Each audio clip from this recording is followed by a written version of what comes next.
สวัสดีหมู่เพื่อน YouTube ทุกคนเนาะมื้อนี้ควรบุญสมเนาะจะพามาเลาะป่าเนาะซึ่งว่าในธรรมชาติก็จะมีดอกแคในยามนี้เนาะจะมีดอกแคเดี๋ยวก็จะฮอดต้นมาแล้วเนาะเดี๋ยวจะพาไปเก็บเราถ่าบึงน้ำกันเลยนี่ทุกคนจะเป็นต้นดอกแคเนาะเราจะมาลุ้นน้ำกันเด้อว่าจะมีหรือบ่มีกรุณารอถ่าเด้อมาบ่ทันแล้วขอเจ้าเก็บเบิด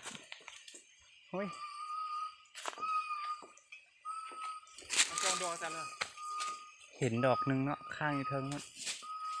เดี๋ยวจะสั่นแล้วเห็นตกลงมานี่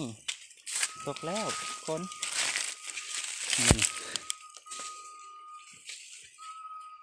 ดอกแคคือจิบมีแล้วนะทุกคน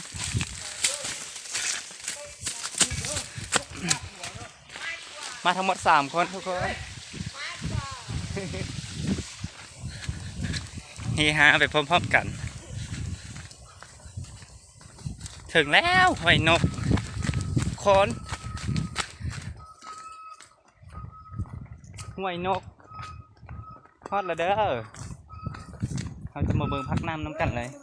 เขาจะปลูกพักน้ำในหลายพอสมควรเขาจะเก็บเกี่ยวมาเลยเห็นบอกเขาจะสร้างแบบว่าเป็นที่ลบแดดลบฝนแล้วท่านทุกคนทำเนาะตอนที่บ้านนี่มาเอาหมกกินเด้แซ่บคนเคยกินบ่ทำนี่จะเป็นพักน้ำนะทุกคนเห็นบอกเขาจะสั่งกันแดดกันฝนว้าวเขาจะปลูกหลายได้นี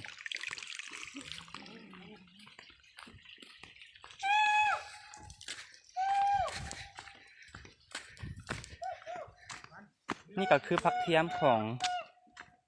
ประชาชนเนาะเขาจะยึดอาชีพในการปลูกผักน้ำแล้วก็ปลูกผักเทียมเพื่อไปจำหน่ายแถวตลาดบางเทื่อก็ปลูกไว้เพื่อการเลี้ยงชีพ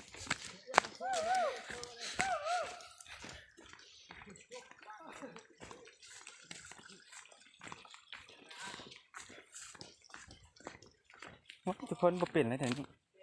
ประกาศบอกจักต้น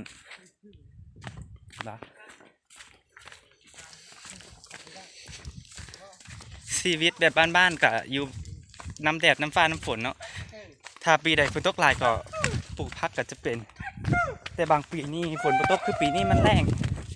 ก็ปลูกอย่างก็บ่เป็นคนสังเกตบนสาลีเนาะใบมันจะมีแมงกิน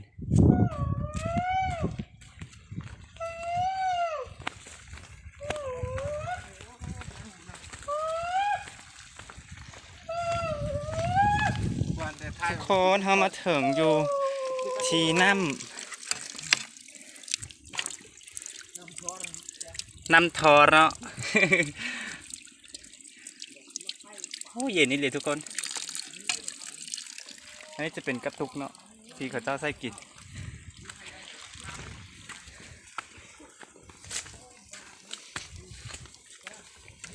ว้าว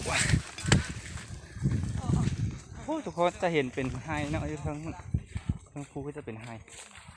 ส่วนแถวกล้องจะปลูกพักน้ำแล้วก็พักเนาะพักสะเอาใช่ป่ะเนี่ยเนาะพักสะเอา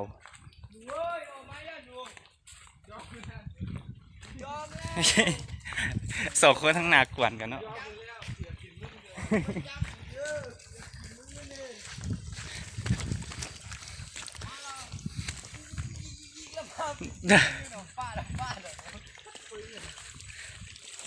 ทุกคนส่วนนี้เนาะจะคือแบบว่าเขาจะปลูกแล้วก็วิงวอนสิ่งศักดิ์สิทธิ์นะเพื่อว่าปกป้องพักเขาเจ้าเนาะบ่เสียลบหลู่ด้วยทุกคน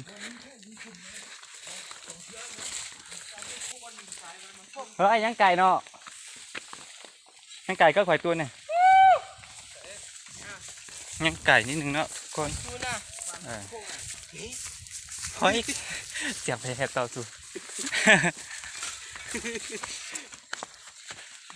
เสียผักบัว ว้ายทุกคนปักบัวปักบัวเนาะนี่จะเป็นหมักถั่วน้อยเนาะหมักถั่วน้อย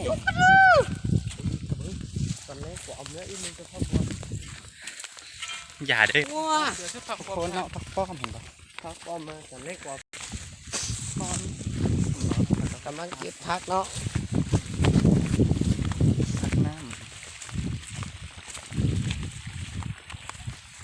ทุกคนหมักกล้วย แม่นแล้ว ทุกคนเนาะทำมาฮอดทีโอ้เจ้า มาหอบบัว เนาะ อาบน้ำเนาะอีนึงอาบน้ำคือนี่ เห็นบอจะเห็นกับเจ้าปลูกผัก อีนึงลูกผักกาดนี่กันเอาไปเที่ยว ทางนี้เนาะ บนอะไรมึงวะบนอะไรมึงวะเชิญมึงเอาย่อ เถียงกัน บุไปกว่าอันควายเทิงอันนั้นควายเก่า ควายไม้ไปมาไปอุ้ย มันรัก คน อ๋อแบบเที่ยว บ่ได้มึงว่ามึงยังไก่เด้ เถียงกันสวัสดีค่ะสบายดีเด้อเนาะแถวนี้เขาจะปลูกผักกะหล่ำปีหรือว่าผักกาดนานะแถวนี้ ไป เห็นปะ พูดแบบเที่ยว